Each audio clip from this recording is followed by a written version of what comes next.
Christ is risen. During this Paschal season, the Gospels have taught about enlightenment and the process of salvation. And today's Gospel gives us another example and another lesson that is very much so relatable to us. Even though some of us might not be blind, there is a lesson here, as there's plenty. And that today that we will learn about is our character. And what does it mean that establishes our character? And we can see this basically growth in character within the blind man today. As we see, the blind man was a good man. We can see his character very vividly when the Jews questioned him back and forth, multiple times. He knew nothing of Christ except for his name. Nothing else. He never heard anything else. He just knew his name. And on the greatest day of his life, being able to see again, he was accosted, he was questioned, he was attacked with hostility. Even from his own parents, he was on the receiving end of all of those things. But still he showed great purity, honesty, and courage. And even a little bit of humor. We'll get to that point. But we need to have an honest idea of what our character is as we continue on with the blind man. This man's character overcame the obstacles that were presented in his life. Because you'll see back and forth the questioning from the Pharisees and the Sadducees after his healing. The Pharisees, because of their jealousy, blindness, anger, and hatefulness, were trying to find the slightest thing, something to possibly condemn Christ, because he was merciful to one of their own. This wasn't a Samaritan, this wasn't an outcast, this was one of their own people who they knew as a neighbor. So back then, the Pharisees had a lot of power. They had the ability to, as you hear, cast people out of the synagogue. And what that would mean is not just in worship, but also in society. They had that leverage of, you're essentially like blacklisted. Your business is going to go down because you've been casted out of the synagogue. Your friends are going to go down because they don't want to be associated with someone who's cast out of the synagogue. So it affects your livelihood. It affects your family even. And today we even see it. The blind man's parents are like, whoa, he was born blind, but how he sees, we have no idea. He is of age, ask him yourself. They wanted nothing to do with him. They acknowledged that he is their son, but they wanted nothing to do with the rest of it. They just wanted to merely show that he was their son. Because they too did not want to be cast out, and they knew, as the way the conversation happened, that he was going to be casted out. So let's trace what happened in between these 2 points, so we can learn, in essence, to be like him.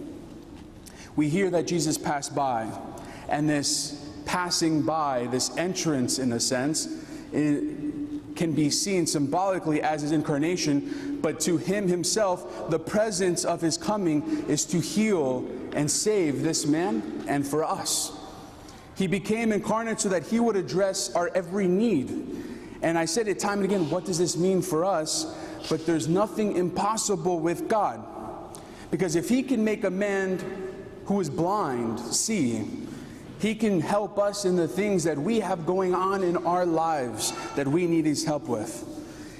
This blind man became healed after going to the pool of Siloam and washing his eyes, and now he can see. And the Pharisees are asking him, who did this? And he says, well, I don't really know. He knew that it was Jesus, and that was all. And he said, he anointed my eyes with clay with spittle, and told me to go to the pool of Siloam and wash my eyes. And that's when they called their parents, and the parents came and said what they said. And his parents admitted that they were his son, but passed him by because he didn't want to give glory to Christ, to proclaim him as the Messiah, because then it was an automatic, let's say, offense. It was an automatic judgment of, if you're going to proclaim Christ to be the Messiah, you will automatically be casted out of the synagogue. So he was healed by God, but they were afraid to be put out of that synagogue. So they called the blind man again, a final time, where they questioned him, and his character truly shines forth. And his courage that he shows towards them is our lesson today.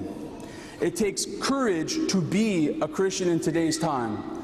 In the same way that this blind man was questioned and questioned and questioned and pressured from the outside world within his own belief, knowing that he was truly Christ, the Messiah, it takes courage to look into the face of others and be able to say, these are my true beliefs, for many reasons. Either because we're afraid of what it might do for our jobs. It could be because what it does for our friends. People in today's time want us to be Christians, but not too much. Only at a certain level where it becomes uncomfortable for them being amongst people who have a strength in their beliefs. Because people in today's time, while they want us to have an open mind, that open mind really merely just means an element of tolerance towards certain things. Meaning like issues on morality. We won't go through all of them or different ones or so on or specifics. But they want you to be able to say, I'm Christian, but I believe in this and this thing within morality. And then if you have a disagreement, all of a sudden things become uncomfortable. And who retreats first? The person who has the belief or the person who feels uncomfortable? Many times, for the sake of friendship, society, jobs, or whatever, it's the person who has the belief. When you have, let's say, an argument, no one can really argue these days. All of a sudden, everyone hates each other at the end of it. But most importantly, it's taking the courage to share our beliefs, but to let the other person know that you have your own free will. Do as you wish.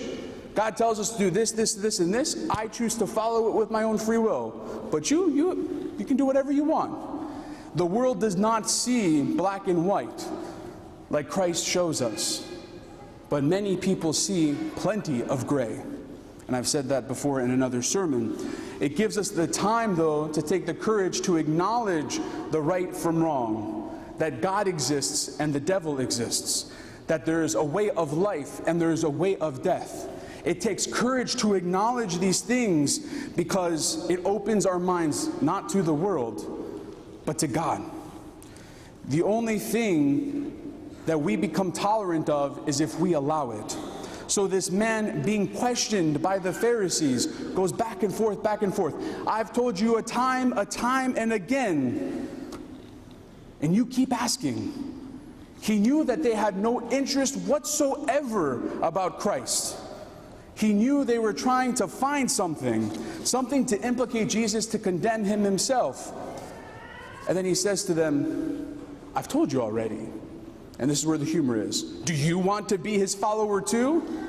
He said that out of pure sarcasm. It's one of my favorite little passages because it shows, not because I like being sarcastic myself, but it's because that he shows that he is truly courageous in the front of people who can kick him out, remove his livelihood, not allow him to beg in the streets. This man who was blind could literally insert himself back into society, have all of the money he wants, have whatever job he could possibly need. He is fully healed. His eyes have been brought back to him. But he takes the opportunity and said not to re-enter society, but to give Christ the true glory, to give God the true glory, and giving him credit for this miracle. And he knew at a certain time he will too follow, not just because of the miracle, because he truly believes that Christ is the Son of God, is the Messiah. So these people who are quizzing him, he finally says, what? What do you want from me? You want to be his disciple too? I told you all that I know. Let's go find him. And usually people will be silent, like the parents. People will usually scooch back from their beliefs. But today we learned that God is always going to be there for us, to give us strength, to give us that courage needed. But ultimately, it is our decision. Ultimately, it's our free will to do that. Today we learned about a man's character and a man's courage. Not so that we can tell good stories and learn about sarcasm, but mostly because we're given the opportunity to take the lesson, to make the choices ourselves in today's time, so that we do not remain blind to the world, but ultimately become an aspect of that light of Christ within all of us. Amen.